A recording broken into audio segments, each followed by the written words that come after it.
Baghdad के एक दरवेश आलिम थे, तो वो जब भी नमाज पढ़ाते ना तो किसी ताजर की दो बीवियों के बारे में दुआ मांगते।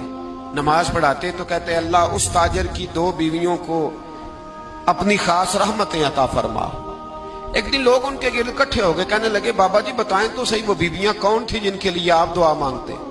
तो फरमाने लगे मेरे शहर का एक ताजर था, बहुत बड़ा ताजर था, मालदार था पर बे औलाद था।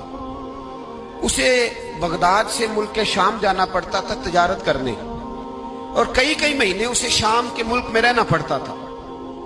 उसने इस तरह किया कि वहां भी एक शादी कर ली। अब वो वहां कुछ ज्यादा वक्त गुजारने लगा, मालदार आदमी था, बीवी को मकान भी लेके दे दिया। अब वो जरा देर से आता वापिस, और जब आता भी तो उसके वो वाले अंदाज ना होते जो पहले हुआ करते थे। अब बीवी से बड़ा जासूस भी कोई नहीं होता, उसको तो पहले पता चल जाता है कि माजरा क्या है, उसे बड़ी खबर होती है। वो कहने लगी अब के जब आता जाता है तो इसके हालात कुछ बदले बदले से हैं, माहौल कुछ और है। उसने एक बूढ़ा आदमी जो उसका अजीज भी था और समझदार भी था उसको तैयार किया। कहने लगी अब के जब मुल्क के शाम जाए ना तो इसका पीछा करना और खबर करना कि कहाँ रहता है, कहाँ जाता है, क्या करता है। वो बूढ़े बुजुर्ग जो थे वो खातून के कहने पर कुछ उसने किराया भी दिया। वो उस ताजर के पीछे गए और वापस आके खबर दी। कहने लगे कि ये तो 2-3 साल बीत गए, इसने वहां भी शादी की हुई है, तुझे बताया ही नहीं। बीबी बड़ी समझदार थी, हौसला मंद, जीरक, उसने शोर नहीं मचाया। उसने कहा कि मैं ना अब जब आएगा ना तो तरीके से बात करूंगी और पूछूंगी कि ऐसा क्यों किया। और ये भी उसने आके बताया कि अगर तेरे साथ निकाह के बाद उसे औलाद नहीं मिली तो औलाद वहां भी कोई नहीं। ये मुकम्मल तफसीलात। अब जब इस दफा खामंद आया तो आते ही वो बीमार हो गया, कमजोर होने लगा। अब खातून ने मुनासिब नहीं समझा कि आते ही धड़ाम से मैं उसके सर पर ये फोड़ दूं कि तूने निकाह किया हुआ है और मुझे बताया नहीं। वो जरा तसल्ली में रही, कुछ वो बीमार था, हौसला रखा, खिदमत करती रही। कुछ दिन गुजरे तो वो ताजर इंतकाल कर गया, फौत हो गया। अब राज खोल न सका, इद्दत गुजारी, और जब सारा माल जमा किया ना तो अशरफियों की बोरियां भर गई। सारा माल उस बीबी का, 4 बोरियों में अशरफियां, 4।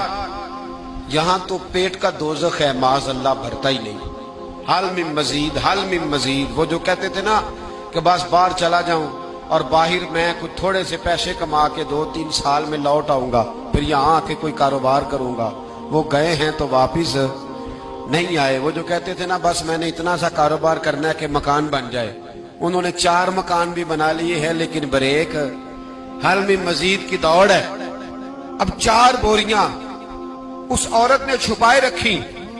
कोई बंदा नहीं जानता बगदाद में कि मुल्क के शाम में ताजर की दूसरी बीवी भी है।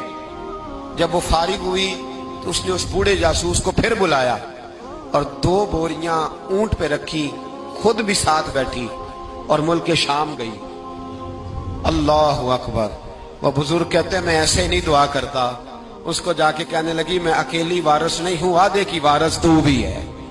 मैं अकेली वारिस नहीं, ये तकसीम विरासत है, आधी की वारिस तू भी है। तो रख अपने पैसे, मुझे पता है उसने निकाह किया था पर मुझे बताया नहीं था, तो रख अपने पैसे, मैं तुझे दे रही हूं, आधे तेरे हैं आधे मेरे हैं। उसने नजर उठाई तो रो पड़ी, कहने लगी नहीं अब ये सारे तेरे ही हैं। अगर तू अल्लाह से डरती है तो मैं भी रब से डरती हूँ। अगर तू मुस्तफा करीम का कलमा पढ़ती है तो मैं भी उसी नबी की मानने वाली हूँ।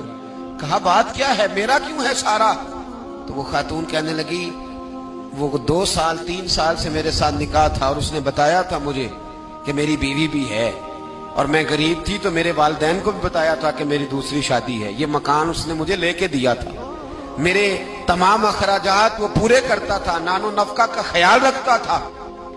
लेकिन अब के जब वो आया तो वो बीमार था। उसने मुझे बताया कि मुझे तबीब ने बताया है कि मैं शदीद बीमार हूं, शायद बच ना सकूं। तो कहने लगी वो मुझे कई लाख रुपए भी दे गया और जाते दफा मुझे तलाक भी दे गया, फारिग कर गया।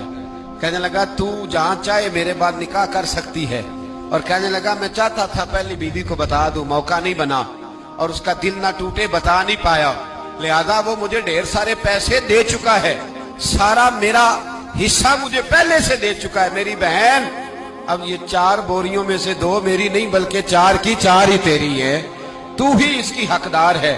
تو بزرگ کہتے ہیں مجھے بتاؤ جن کے اندر اس قسم کے تقوی کی جھلک ہو ان کے لیے ہر نماز کے بعد دعا مانگنی چاہیے کہ نہیں مانگنی چاہیے؟ بغداد کے ایک درویش